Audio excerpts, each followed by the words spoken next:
네, 오늘부터 느헤미야 말씀을 통해서 하나님의 말씀을 계속해서 나누려고 하는데, 오늘 1장부터 원칙 중심 리더십이라는 제목으로 하나님의 말씀을 나누도록 하겠습니다.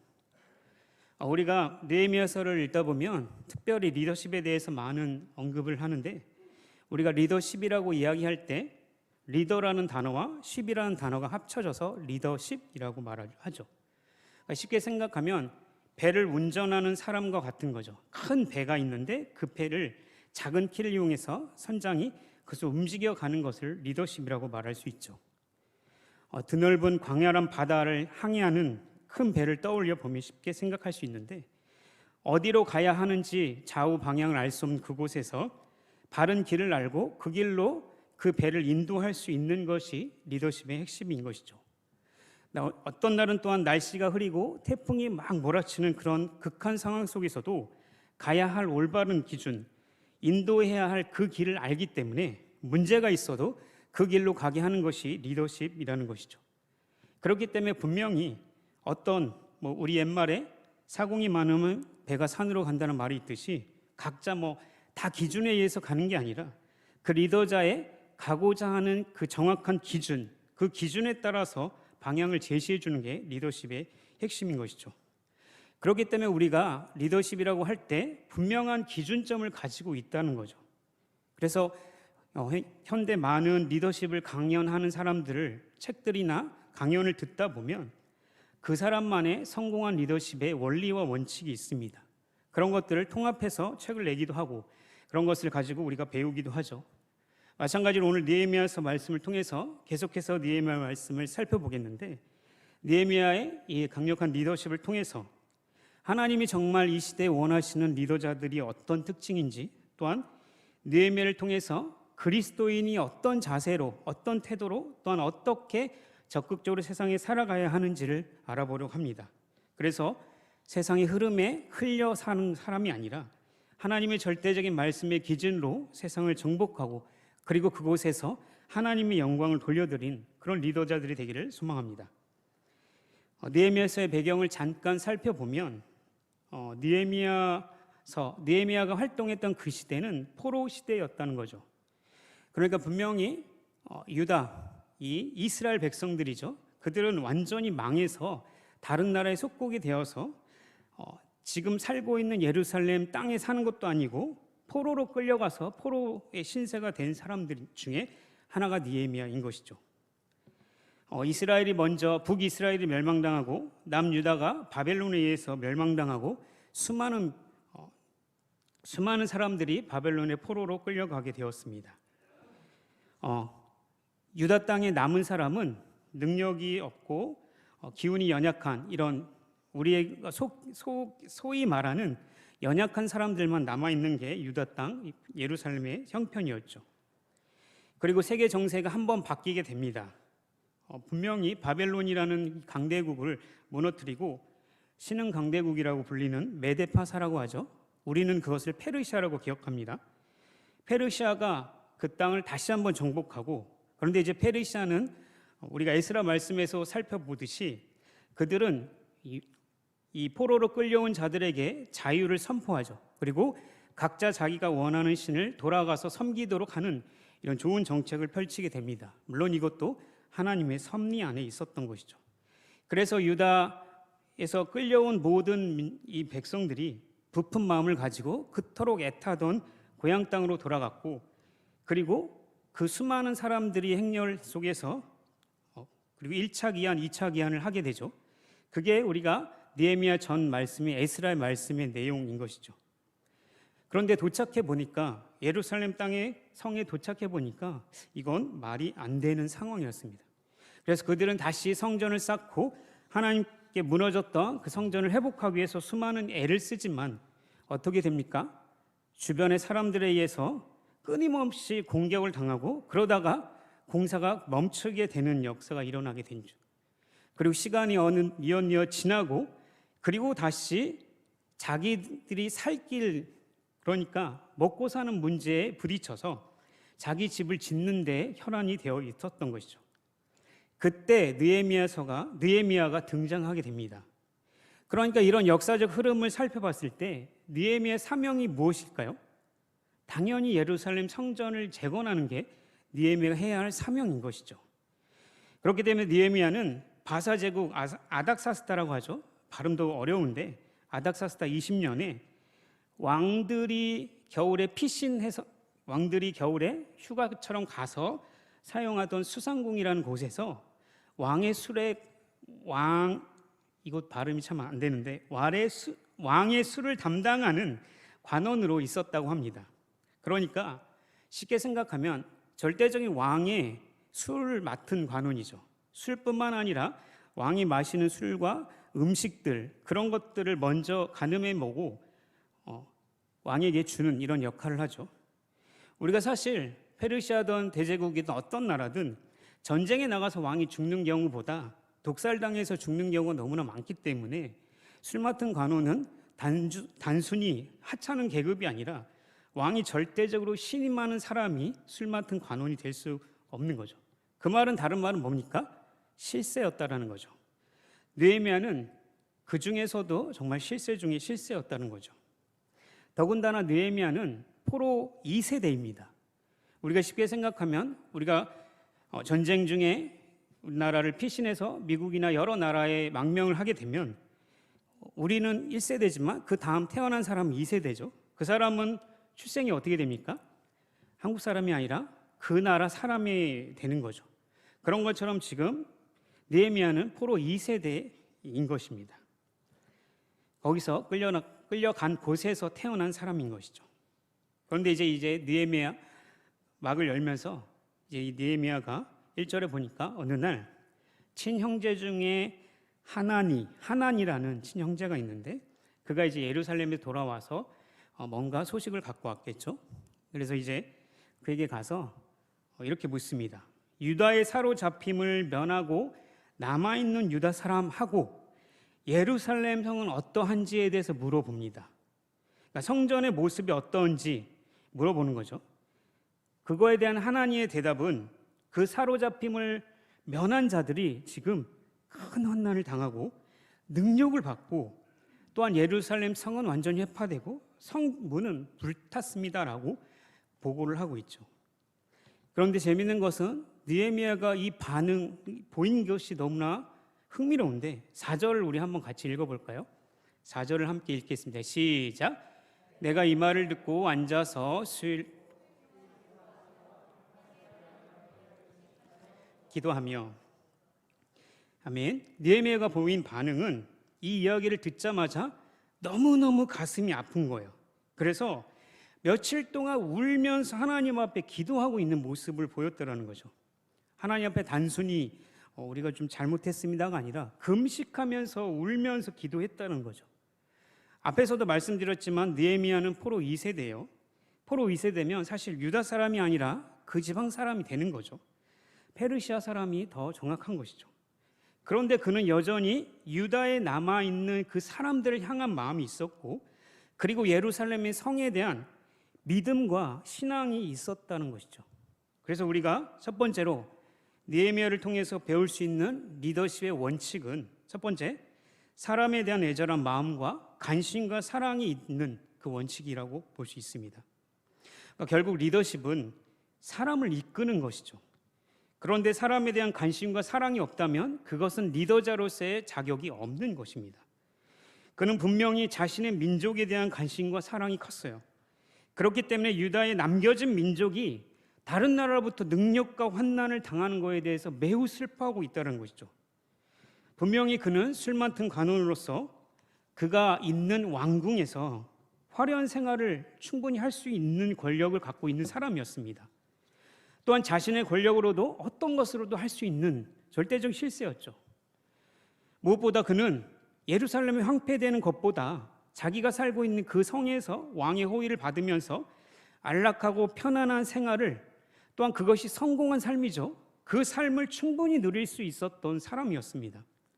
그런데도 그가 2절에 보니까 사로잡힘을 면하고 남아있는 유다 사람과 예루살렘 형편을 묻고 있다는 거죠.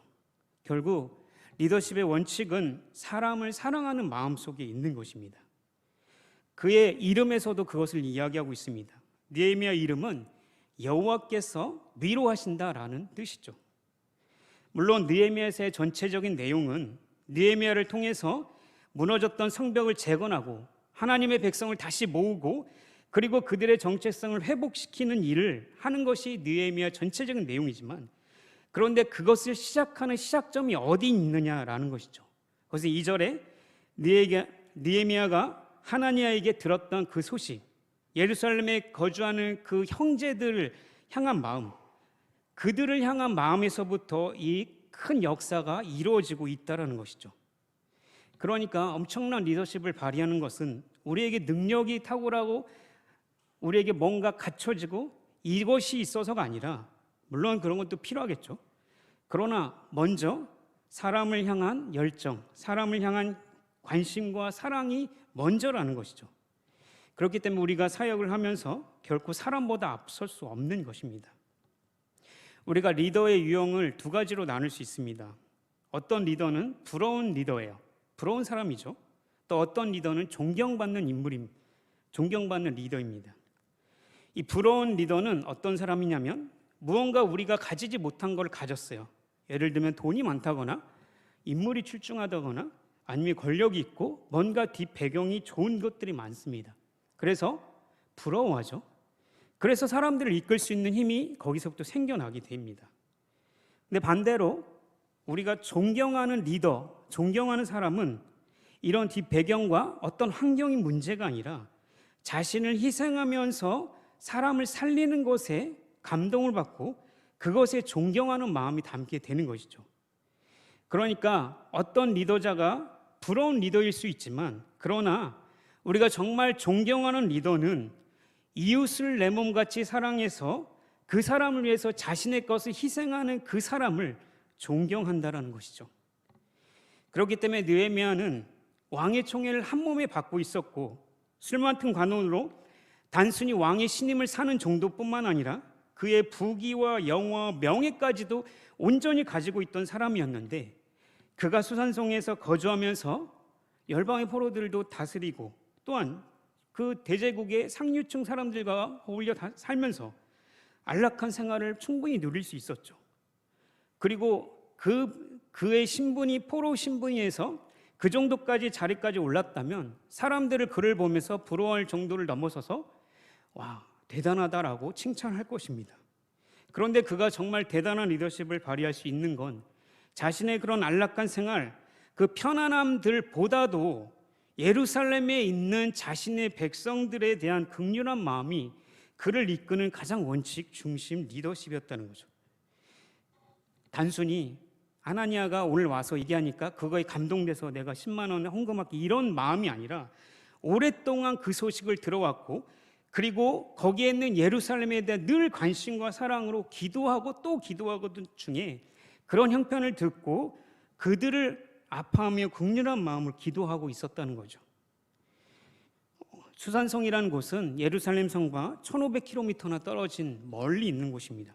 지금이야 금방 갈 수 있겠죠. 그러나 그 시대에 그 정도 거리면 갈 수 없는 거리죠. 그렇기 때문에 그와 같은 거리를 가서 늘 방문한 것도 아니죠. 또한 예루살렘에 대해서 큰 의미를 가질 만한 자격이 있는 것도 아니었죠. 직접 그 성이 무너지는 거나 아니면 멸망당해서 우리 가족들이 끌려오는 장면을 목격한 것도 아니었겠죠. 그런데도 느헤미야가 분명히 그곳에서 예루살렘에 있는 유다 백성들에 대한 긍휼한 마음과 그 하나님께서 세우신 그 성, 그 예루살렘 성에 대한 큰 관심을 가지고 있었고, 그거에 대해서 기도하고 눈물을 흘리며 금식하는 것을 보았을 때 느헤미야가 가진 리더십의 원칙은 사람을 긍휼히 여기는 하나님의 마음이었던 것이죠. 느헤미야는 개인적인 기도를 가지고 하나님께 기도한 것이 아닙니다. 한때 정말 온 세상이 하나님의 살아계심을 경험했고 그 대상이었던 하나님의 성읍이 폐허로 남아있다는 것에 슬픔을 느끼고 그 안에 어렵게 사는 자기 형제 자매들을 보면서 그들을 향해서 긍휼한 마음을 흘리는 그 눈물이 모든 역사의 시작점이었다는 거죠. 그렇기 때문에 우리가 느헤미야로부터 배울 수 있는 리더십의 출발점은 사람의 고통과 아픔을 헤아리는 것에서 출발한다는 것이죠. 그렇기 때문에 비전이라는 것도 뭔가 우리에게 방향을 제시하고 앞으로 나아갈 수 있는 힘을 주는 이 비전도 결국은 사람으로부터 시작된다고 볼 수 있는 것입니다. 사람을 살리는 것에 사용되지 않으면 자신의 의와 자신의 욕심과 욕망을 드러내는 리더십이 될 수밖에 없는 거죠. 그러나 주님께서 하셨던 것처럼 긍휼함으로 백성을 향한 긍휼로 흘리는 그 눈물과 행동 앞에서 시작되는 것이 참된 하나님의 사람의 리더십인 것이죠. 그러니 오랫동안 우리에게도 마찬가지입니다. 오랫동안 우리를 눈물 흘리게 하고 아파하는 문제가 있다면 그것은 단순히 힘드네 주여 주여 이 상황을 건져주세요라 정도가 아니라 이것을 왜 오랫동안 허락하셨지? 이 문제 앞에서 대체 나보고 어떡하라고 하나님께 그렇게 원망 기도 드렸다면 이제는 그것을 통해서 하나님 내 눈물이 있는 곳에 뭔가 하나님의 의미가 있겠죠. 그렇게 더 기도하고 오래 참다 보면 분명히 사람이 보일 것입니다. 그러면 그곳에서 하나님께서 이 추운 겨울날 눈이 소복소복 내리는 그 수산성에서 눈물로 백성들을 기도했던 그 느헤미야 그 기도가 우리의 기도가 되고 하나님은 또 다른 느헤미야를 우리에게 준비시켜서 결국은 예수 그리스도께서 몸된 교회를 세우게 하는 역사와 하나님의 영광을 드러내는 세상 속에 우리를 침투시키고 그 속에서 리더십으로 살게 하실 것입니다. 두 번째로 느헤미야 리더십을 이렇게 정의 내릴 수 있습니다. 그가 가지고 있는 원칙은 바로 성경적인 기준인 것이죠. 우리가 성경을 읽을 때 특히 오늘 느헤미야 1장 말씀을 읽었지 않습니까? 그런데 읽다 보면 그냥 읽지 마시고 반복되는 단어나 문장이나 이런 것들을 한번 찾아보면서 읽는 것도 재밌습니다. 1장에 보면 하나님이라는 단어가 총 몇 번 나올까요? 네, 갑자기 설교하다가 질문하니까 당황하셨죠?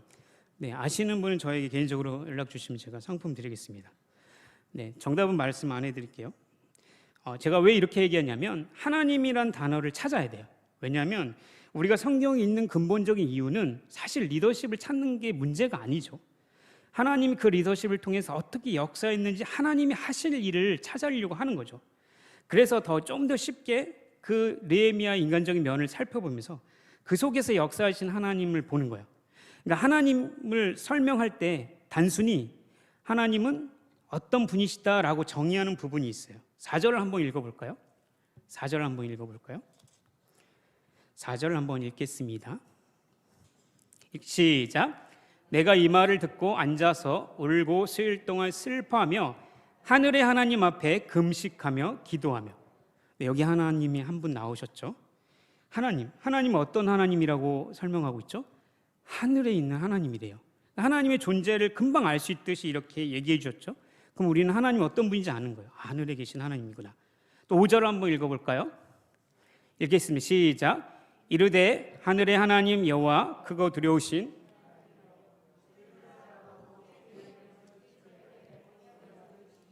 긍휼을 베푸시는 주여 간구하나이다. 여기 또 하나님 또 등장했죠. 제가 계속 힌트를 드리는 겁니다. 하늘의 하나님 또 크고 두려우신 어떤 하나님입니까? 크고 두려우신 하나님이라고 하죠. 그러면 우리는 단번에 알 수 있어요. 하나님이 크고 두려우신 하나님이구나 알 수 있죠. 근데 이제 하나님의 단어는 등장하지 않고 하나님이 하신 일에 대해서 설명하는 구절들이 있어요. 그러니까 우리가 직업을 소개할 때 나는 어떤 누구의 아빠고 막 이렇게 존재적인 걸 얘기하지만 내가 하는 직업을 통해서 내가 어떤 사람인지를 설명할 수도 있잖아요.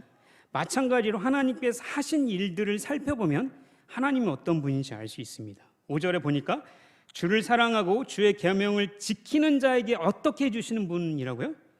언약을 지키신대요. 그런 하나님이라고 알 수 있는 거죠. 또한 보니까 긍휼을 베푸는 하나님이라고 하는 거예요. 또 기도를 들으신 하나님, 또 하나님께서 모세에게 명령하신 하나님, 범죄한 백성들을 흩으시는 정말 무시무시한 심판의 하나님이라고 얘기하는 거죠.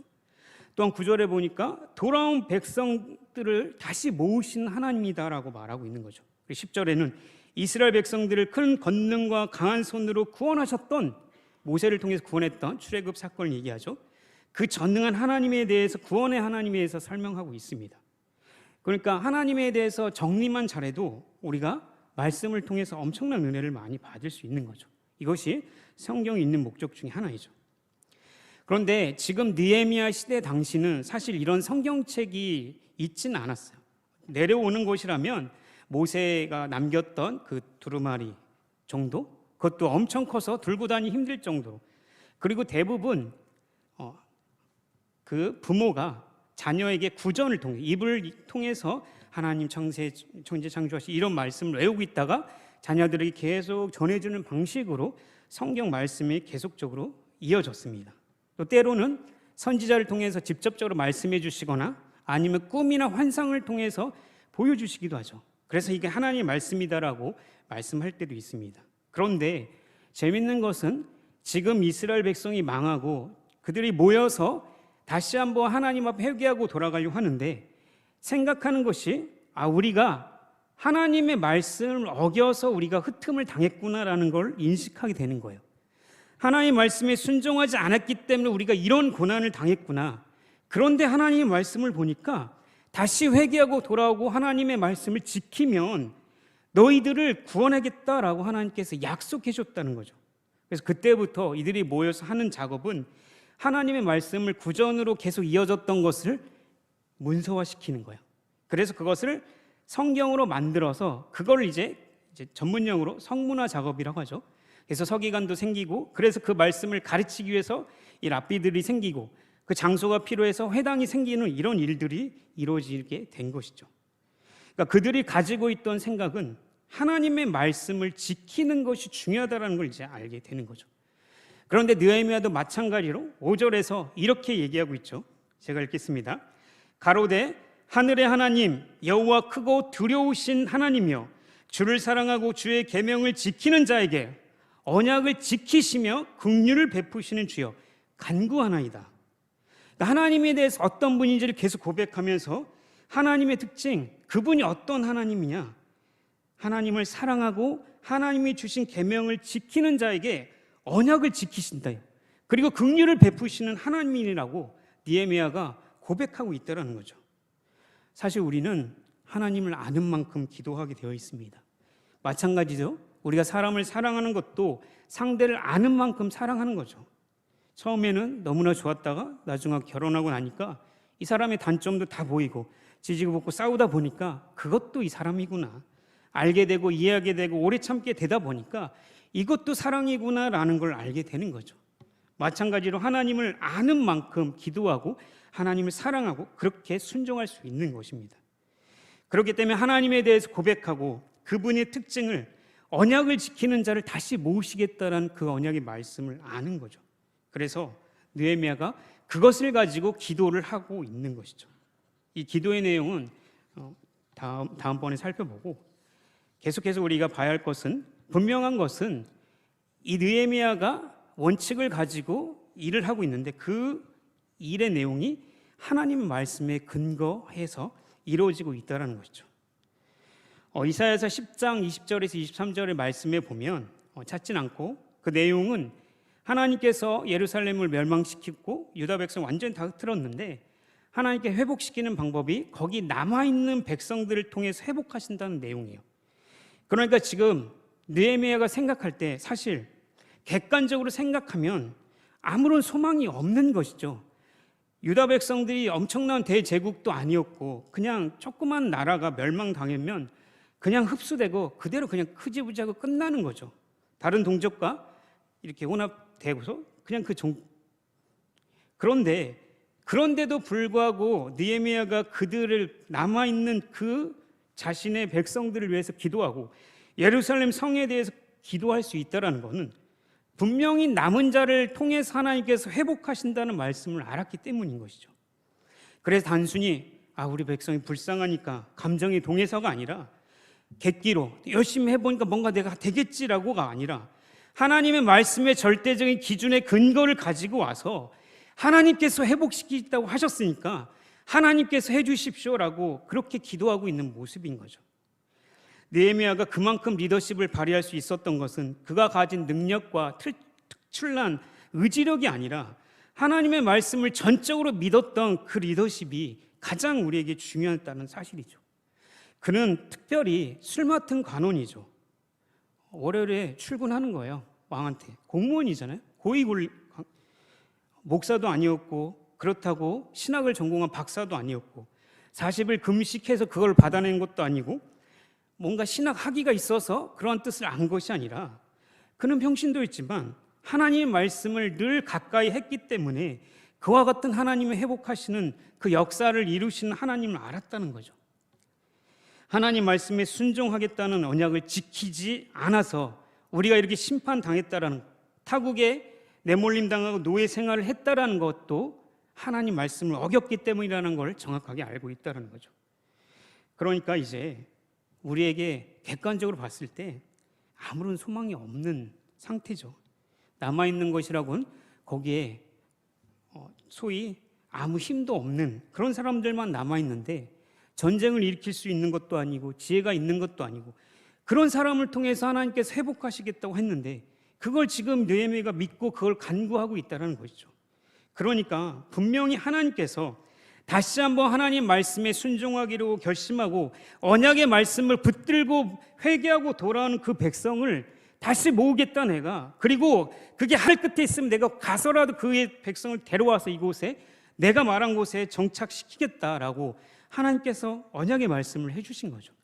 그 성경 말씀, 하나님의 말씀의 절대적인 기준을 가지고 그 원칙을 가지고 기도하고 그것을 가지고 리더십을 향했다는 것이죠. 그러니까 느헤미야는 분명히 하나님이 이스라엘과 맺으신 그 언약의 관점, 심판하셨지만 다시 회복하겠다는 이 양면성을 잘 알고 있었다는 거죠. 이런 이해를 할 수 있었던 것은 그가 평소에 얼마나 하나님의 말씀을 꾸준히 묵상했는지에 대해서 알 수 있는 것이죠. 다니엘서 9장 2절을 한번 살펴볼까요? 다니엘서 9장 2절 같이 읽겠습니다. 시작. 곧 그 통치 원년에 나 다니엘이